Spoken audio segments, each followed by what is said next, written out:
Hey everybody, we are on to chapter 2 of Stone Fox. This chapter is called Little Willie. A 10-year-old boy cannot run a farm, but you can't tell a 10-year-old boy that, especially a boy like Little Willie. Grandfather grew potatoes, and that's exactly what Little Willie was going to do. The harvest was just weeks away, and Little Willie was sure that if the crop was a good one, Grandfather would get well. Hadn't Grandfather been overly concerned about the crop this year? Hadn't he insisted that every square inch of land be planted? Hadn't he gotten up in the middle of the night to check the irrigation? "Gonna be our best ever, Willie," he had said, and he had said it over and over again. Yes, after the harvest, everything would be all right. Little Willie was sure of it. But Doc Smith wasn't. "He's getting worse," she said 3 weeks later. "It's best to face these things, Willie. Your grandfather is going to die." "He'll get better, you'll see. Wait till after the harvest." Doc Smith shook her head.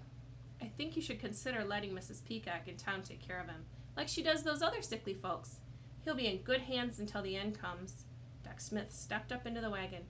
"You can come live with me until we make plans." She looked at Searchlight. "I'm sure there's a farmer in these parts who needs a good work dog." Searchlight growled, causing Doc Smith's horse Rex to pull the wagon forward a few feet. "Believe me, Willie, it's better this way." "No!" shouted Little Willie. "We're a family. Don't you see? We gotta stick together." Searchlight barked loudly, causing the horse to rear up on his hind legs and then take off running. Doc Smith jammed her foot on the brake, but it didn't do any good. The wagon disappeared down the road in a cloud of dust. Little Willie and Searchlight looked at each other, and then Little Willie broke out laughing. Searchlight joined him by barking again. Little Willie knelt down, took Searchlight by the ears, and looked directly into her eyes. She had the greenest eyes you've ever seen. "I won't give you away, ever. I promise." He put his arms around the dog's strong neck and held her tightly.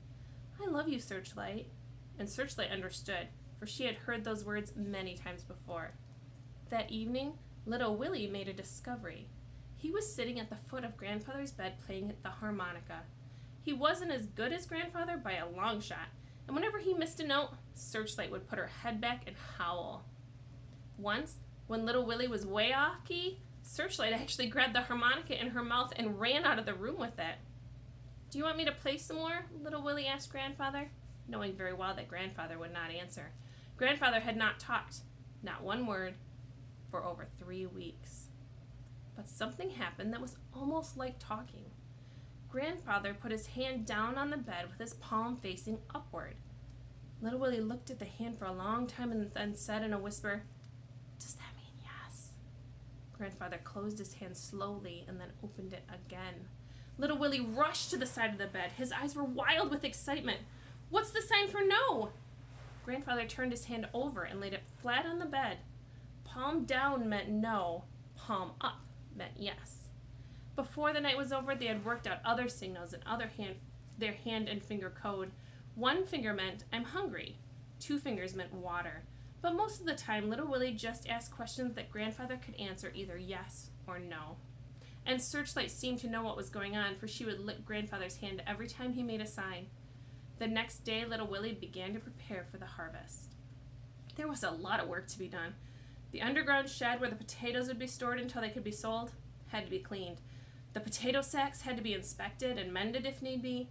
The plow had to be sharpened. But most important, because Grandfather's old mare had died last winter, a horse to pull the plow had to be located and rented. It was going to be difficult to find a horse because most farmers were not interested in overworking their animals for any price. Grandfather kept his money in a strong box under the boards in the corner of his bedroom. Little Willie got the box out and opened it. It was empty, except for some letters that Little Willie didn't bother to read. There was no money to rent a horse. No money for anything else, for that matter. Little Willie had had no idea they were broke. Everything they had needed since Grandfather took sick, Little Willie had gotten at Lester's General Store on credit against this year's crop. No wonder Grandfather was so concerned. No wonder he had gotten sick. Little Willie had to think of something, and quick. It was now the middle of September. The potatoes they had planted in early June took from 90 to 120 days to mature, which meant they had to be harvested soon. Besides, the longer he waited, the more danger there was of an early freeze that would destroy the crop. And Little Willie was sure that if the crop died, Grandfather would die too. A friend of Grandfather's offered to help, but little Willie said no. Don't accept help unless you can pay for it, Grandfather always said, especially from friends. And then little Willie remembered something. His college money. He had enough to rent a horse, pay for help, everything. He told Grandfather about his plan, but Grandfather signaled no. Little Willie pleaded with him, but Grandfather just repeated, no, no, no. The situation appeared hopeless. But little Willie was determined. He would dig up the potatoes by hand if he had to. And then Searchlight solved the problem. She walked over and stood in front of the plow with her mouth in the harness she wore during the winter when she pulled the snow sled. Little Willie shook his head. Digging up a field is not the same as riding over snow, he told her, but Searchlight just stood there and would not move. You don't have the strength, girl. Little Willie tried to talk her out of it, but Searchlight had made up her mind. The potato plant grows about 2 feet high, but there are no potatoes on it. The potatoes are all underground. The plow digs up the plants and churns the potatoes to the surface where they can be picked up and put into sacks. It took Little Willie and Searchlight over 10 days to complete the harvest. But they made it. Either the dirt was softer than Little Willie had thought, or Searchlight was stronger, because she actually seemed to enjoy herself. And the harvest was a big one, close to 200 bushels per acre, and each bushel weighed around 60 pounds. Little Willie inspected the potatoes, threw out the bad ones, and put the rest into sacks. Then he put the sacks into the underground shed. Mr. Leeks, a tall man with a thin face riding a horse that was also tall and had a thin face, came out to the farm and bought the potatoes. Last year, Grandfather had sold the crop to Mr. Leeks, so that's what Little Willie did this year. We made it, Grandfather, Little Willie said as tears of happiness rolled down his cheeks. See? Little Willie held up 2 handfuls of money. You can stop worrying. You can get better now.